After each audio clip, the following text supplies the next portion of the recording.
de Iguala, de Córdoba, de Veracruz, de Casamata, de Lobato, de Guadalajara, de Montaño, de Perote, de Jalapa, de Veracruz, de Zabaleta, de Cuernavaca, de Velasco, Federalista, de Tacubaya, de Guadalupe Hidalgo, de Ayutla, de Tacubaya, de Mazatlán, de Maclín Ocampo, Monalmonte, La Soledad, de La Noria, de Tuxtepec, del Zapote, de San Luis, de Ciudad Juárez, de Texcoco, de Tacubaya, otra vez, de La Soledad, otra vez, de Ayala, de La Empacadora, de La Ciudadela, de Guadalupe, de Toluyacán, de Milpa Alta, de Agua Prieta y de Bucareli. ¿Qué tienen en común? Todos estos fueron tratados o planes en la historia de México. Miren, por 100 años México pasó por una situación muy curiosa. Hoy les hablaré sobre los en su mayoría inútiles o útiles, ya veremos al final, tratados y planes en México. Seguramente ya lo saben, pero después de la independencia de México, este país en pañales no tenía dinero, pero sí territorio, bastante. Era como llevar a un recién nacido a cursar la universidad. Simplemente no se puede. En los primeros 30 años de la historia de México hubo 50 gobiernos. Cambiamos de gobierno más rápido que de año. Las personas que vivían aquí no sabían que habría 50 gobiernos, pero seguramente sabían que debían hacer algo por el territorio. De esta forma hicieron lo que creyeron le caería mejor al país, tratados y planes. Estos en su mayoría simplemente buscaban hacer el país mejor. En su mayoría. Vayamos por orden cronológico. Iniciaremos por el Plan de Iguala. En este técnicamente México no era un país, que fue el 24 de febrero cuando se promulgó.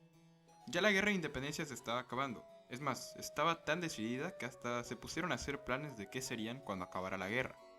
Los objetivos principales eran tener al catolicismo como religión oficial en México, declararse independiente del Imperio Español, y por si todavía quedaban dudas, y mi favorita, igualdad por los grupos sociales y étnicos en este nuevo país.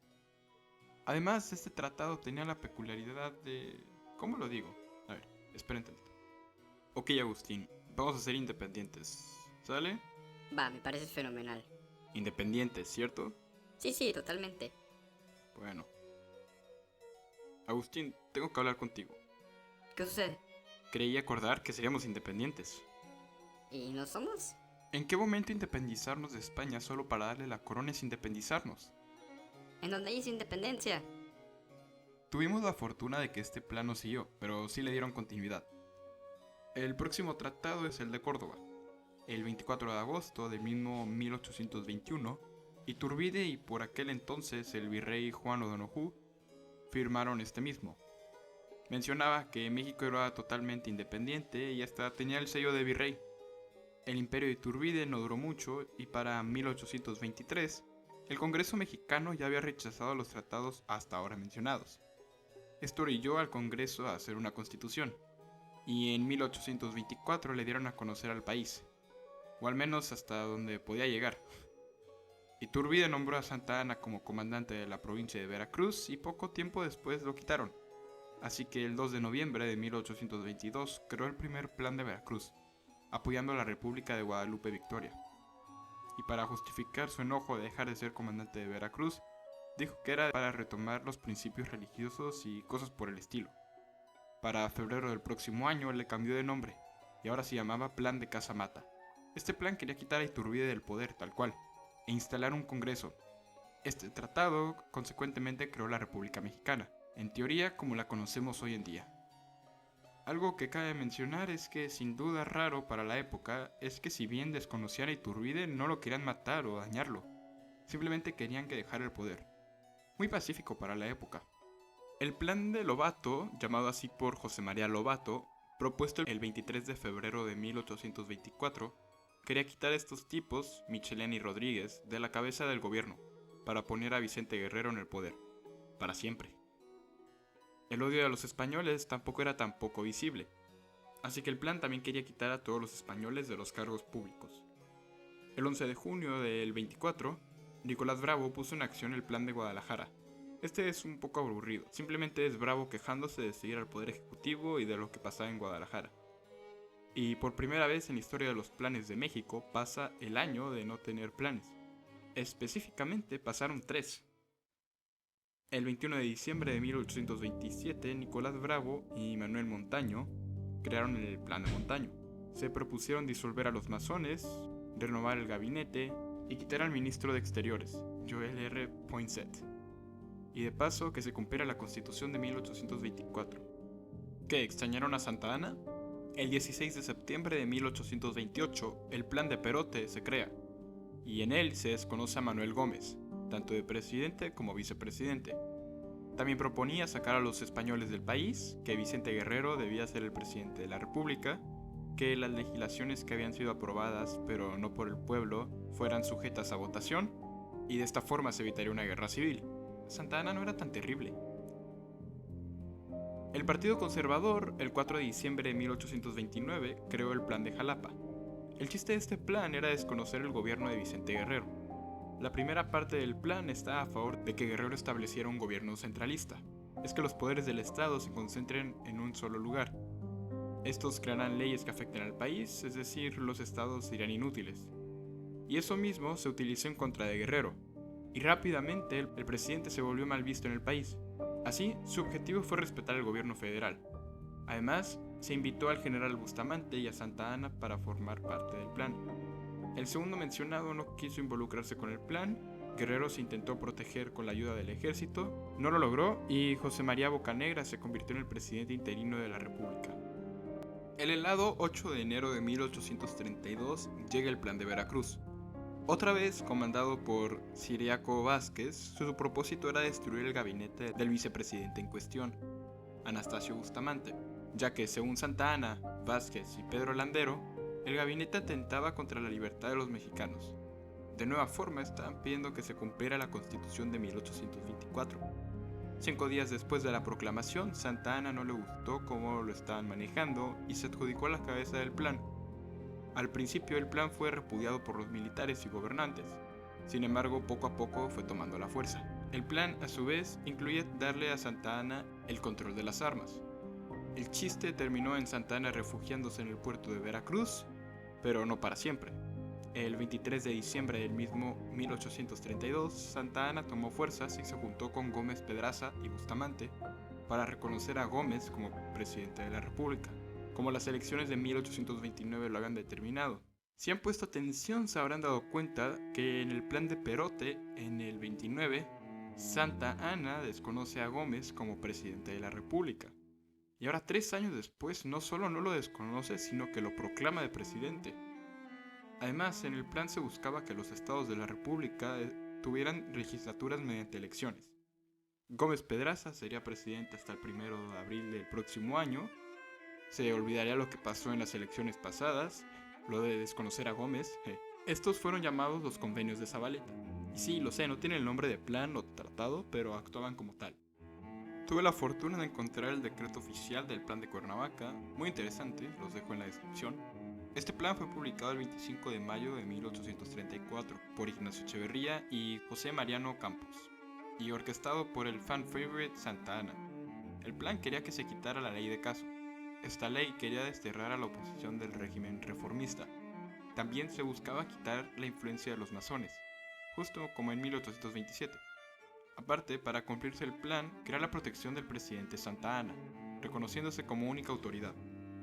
Mientras tanto, los diputados que habían legislado leyes reformistas habían quedado sin trabajo. Vayan por sus pañuelos que seguro lloran. Este fue uno de los tratados que definió a México no solo en el momento, sino que para la posteridad. Y es de los primeros que no nos lleva precisamente para adelante. El 19 de abril de 1836, Santa Anna es capturado literalmente durmiendo, en territorio tejano, que buscaba su independencia. Para el 14 de mayo del mismo año, Santa Anna tuvo dos opciones. Podría darles la independencia a los tejanos y él salir con vida, o negar su independencia y ser prisionero, o fusilado. Santa Anna escogió su vida, en Velasco, Texas. De ahí el nombre Tratados de Velasco. Y es que es criticado Santa Anna por su decisión, pero los tejanos realmente ya tenían las de ganar. Aún si se hubiera negado a firmarlo, los tejanos asesinan a Santa Anna, y lo más probable se proclamen independientes. Y México, ahora con el vacío del poder gracias a su asesinato, no juntan las fuerzas suficientes para retomar el territorio de Texas. Después de ser liberado, Santa Anna vuelve a México, y cuando se enteraron, lo encarcelaron, argumentando que no tenía calidad para tomar una decisión de ese calibre. Esta historia continuará, unos años después. Mientras tanto, se rompió un nuevo récord sin tratados y o planes, y hasta el 19 de julio de 1840, el plan federalista es proclamado por Gómez Farías y José Urrea. De nueva cuenta, se pide que se respete la Constitución de 1824, dentro de todos los territorios mencionados en la Constitución de ese mismo año. Texas. La religión católica es oficial, división de poderes, libertad de imprenta, organización de una fuerza terrestre y naval, y hay más cosas mencionadas, pero realmente es un poco de lo mismo. Igual, si gustan leerlo, todo estará en la descripción.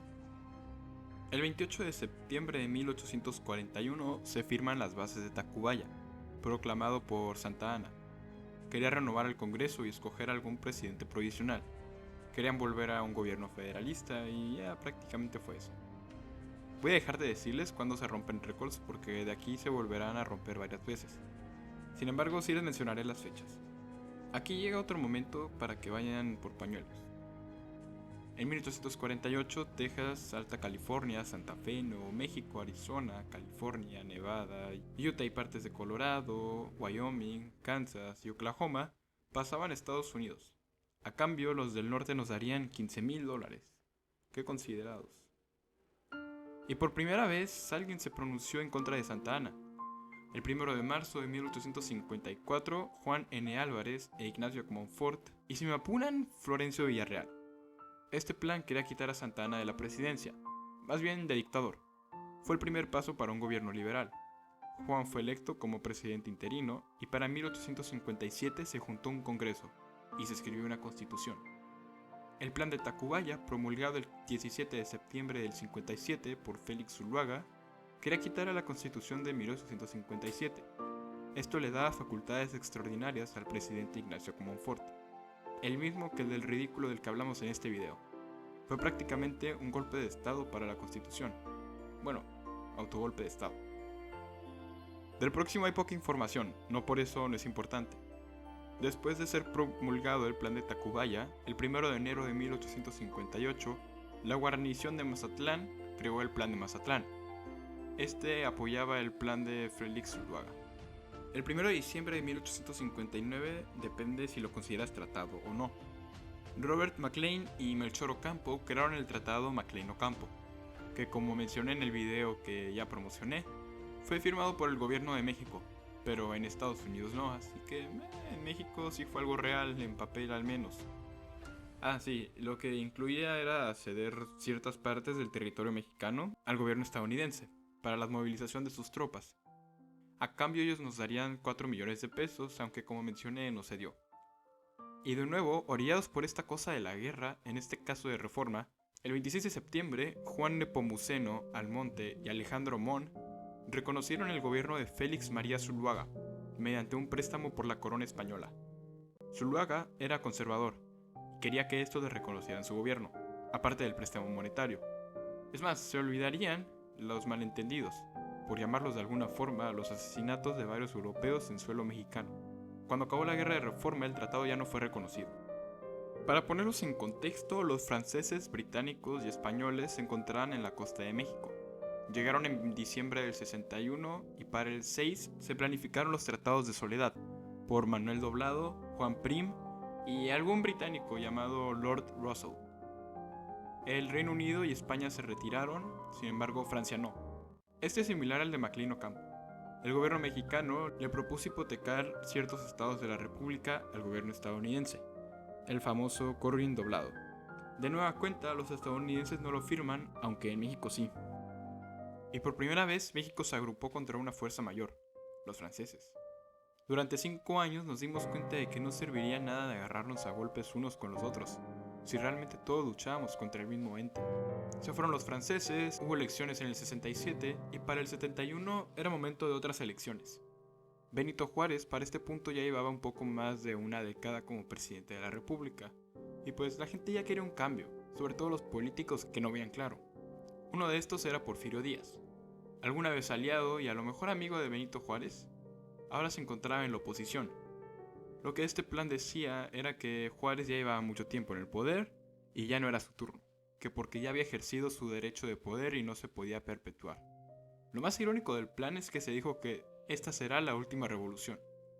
Igual no funcionó el plan y Benito siguió de presidente, que se murió menos de un año después de ganar las elecciones del 71. Este plan es llamado Plan de la Noria. Después de la muerte de Juárez, el presidente que le sucedió fue Sebastián Lerdo de Tejada. Para este punto, Porfirio estaba desesperado por ser presidente y seguía sin ver claro. Así que el 10 de enero de 1836 proclama el Plan de Tuxtepec. Este mencionaba que Porfirio Díaz sería presidente y a su vez se reconocían las leyes de reforma. Para sorpresa de nadie, durante el porfiriato no hubo planes. Bueno, solo uno, al menos que pude encontrar. Este fue el Plan del Zapote, en 1901. Este fue el primero que manifestó su descontento con el presidente Porfirio Díaz. Y miren, este plan fue creado en Guerrero, la cabecera fue Anselmo Bello. Pero realmente fueron guerrerenses que estaban en contra no solo del general Porfirio, sino de que su gobierno estatal estuviera nombrando a gobernadores de su estado a gente que ni vivía ahí, ni siquiera cerca. Ya podemos llegar a lo que proponía el plan. Desconocía el gobierno porfirista, pedía reformas a la Constitución del 57 para ayudar a los campesinos, el reparto de tierras y que todos los ciudadanos de Guerrero defenderían el plan. Ahora sí, 1910, 5 de octubre. Un ingenuo pero gritón Francisco Madero pone en papel lo que muchos ya sentían, pero nadie lo expresaba. Al menos esta fue la más grande. Por cierto, redactado en Texas, estipula que las elecciones de 1910, en las que Porfirio Díaz había sido electo a presidente de la República, eran inválidas. Claro, Madero se convertiría en el presidente por defecto, habría repartición de tierras, no puede faltar, y nuestra parte favorita, el 20 de noviembre la gente se levantaría en armas contra el régimen porfirista. Los tratados de Ciudad Juárez nos demuestran que en la guerra no hay enemigos, solo gente que no se entiende. Los revolucionarios habían tomado Ciudad Juárez y las fuerzas porfiristas luchaban contra las de Madero, y llegaron a un acuerdo de paz, el 21 de mayo de 1911, poniendo fin a la primera fase de la revolución. Redactado por Andrés Molina Enríquez, el Plan de Texcoco, el del 23 de agosto de 1911, proponía desconocer al encargado del gobierno federal, Francisco L. de la Barra. Realmente eso era lo principal, nada mucho más grande. Igual lo dejaré en la descripción. Por tercera vez tenemos un plan de Tacubaya, ahora por Paulino Martínez, el 31 de octubre de 1911. Declaraba las recién elecciones nulas y proclamaba presidente a Emilio Vázquez Gómez. Nada de esto tuvo realmente sentido, Paulino y su hermano escaparon del país y el plan fue olvidado. Incluso casi por este video, lo encontré de último momento. El 16 de septiembre de 1911, en Soledad, Tamaulipas, Bernardo Reyes proclamó el Plan de la Soledad. Se desconocían las elecciones y con estas a Pino Suárez y Madero. Y el creador del plan se convertiría en el presidente interino. Bla bla bla bla bla, ya no lo sabemos esto. Nuestro próximo personaje es lo suficientemente influyente como para ser considerado héroe de México. Un año después de que iniciara la revolución, y unos días después, el 25 de noviembre de 1911, Emiliano Zapata publica el Plan de Ayala. El gobierno justo había quitado tierras a los campesinos y el objetivo del plan era devolver las tierras. También desconoció un gobierno, obviamente no puede faltar, es un clásico. En este caso el de Francisco Madero, acusado de traicionero y que no había seguido los puntos de su propio plan, el de San Luis. Esto realmente no fue significativo para el país en el momento, pero fue un antes y un después para los campesinos. Como tal, no se han cumplido los puntos mencionados en el Plan de Ayala, sin embargo la Constitución de 1917 mencionaba puntos importantes de este plan. Y de nuevo, gente pidiendo que les pagaran bien, los revolucionarios chihuahuenses, encabezados por Pascual Orozco, el 25 de marzo de 1912 se levantaron en armas, proclamaron el Plan de la Empacadora, y de nueva cuenta se acusaba a Madero de traicionero. Félix Díaz y Victoriano Huerta firman el Pacto de la Embajada o de la Ciudadela, el 18 de febrero de 1913, terminando el periodo de la presidencia de Francisco Madero. Además, Félix Díaz podría ser candidato a las elecciones posteriores, se le informaría a los demás países, sobre todo a los Estados Unidos, que Madero ya no era presidente y poner fin a las hostilidades. Después de que misteriosamente murió Madero, Victoriano Huerta se convirtió en el presidente. No, Alascuari, no te olvidé, es que solo duraste 45 minutos de presidente. El punto es que el 26 de marzo de 1913, Venustiano Carranza desconocía el gobierno de Huerta Y sí, Madero traicionó sus propios principios y gracias a eso alejó a sus amigos. Pero igual sus amigos seguían estando en contra del porfirismo. Lo que debían hacer, según el plan de Guadalupe, era tomar la capital y de ahí convocar elecciones. Lograron esto en tan solo 4 meses. También se pretendía tener un orden constitucional. Ya casi acabamos, solo 3 más. Iré lo más rápido posible. El 13 de agosto de 1914, Álvaro Obregón y Victoriano Huerta firmaron los tratados de Teoloyucán. Esto para ponerle fin a la parte más sangrienta de la revolución. Los revolucionarios estaban a punto de ganar, incluso Huerta había renunciado al poder hacía un mes. De nueva cuenta, y me hubiese encantado concluir con él, pero todavía no, el 6 de agosto de 1919, Everardo González publica el Plan de Milpa Alta. Pide que se cumpla la Constitución de 1857, también pide devolver a los campesinos territorios despojados por administraciones pasadas. De hecho, pide más cosas, 19 para ser específico. Pero no tenemos tiempo para tratar cada una de esas. Sin embargo, con lo mencionado es suficiente para darse una idea de por dónde iba encaminado. De igual forma se encuentra en la descripción. Y por último, algo así, el 23 de abril de 1920 en Agua Prieta, Sonora, firmado por Adolfo de la Huerta y Plutarco Elías Calles, siguió la fórmula, desconoció el gobierno de Carranza, también propuso que se creara un ejército liberal constitucionalista para que se cumpliesen las leyes, y en un momento de escapar, se encontraba en camino a Veracruz. Sin embargo, fue capturado y asesinado. Curiosamente, acabando la Revolución Mexicana. Y ya sé, dije que sería el último, pero justo me acordé de los tratados de Bucareli, en 1923. Obregón era presidente de la República, pero los Estados Unidos no lo reconocían. La solución, fácil. Firmó un tratado en el que repararan los daños a civiles estadounidenses viviendo en México durante la Revolución. También se reanudaría el pago de la deuda externa. Esto fue meramente político, para tener un poco más de poder. Al menos en la cabeza de Obregón, pues el año próximo Plutarco ya era presidente y desconoció los tratados. ¿Ya? ¿Ahora sí? Sí, ya. 38 planes y mínimo 53 personas involucradas. Así de densos estuvieron estos planes durante esta época. En retrospectiva, estas personas que crecieron en un país, entre comillas, que en su mayoría era autoritario y que además estaba lleno de injusticias y estupideces, se vieron orillados a crear planes en contra de mayormente gobiernos ineptos. Cuando terminó la presidencia de Obregón, comenzó la de Elías, y con él se sintió algo similar al porfiriato.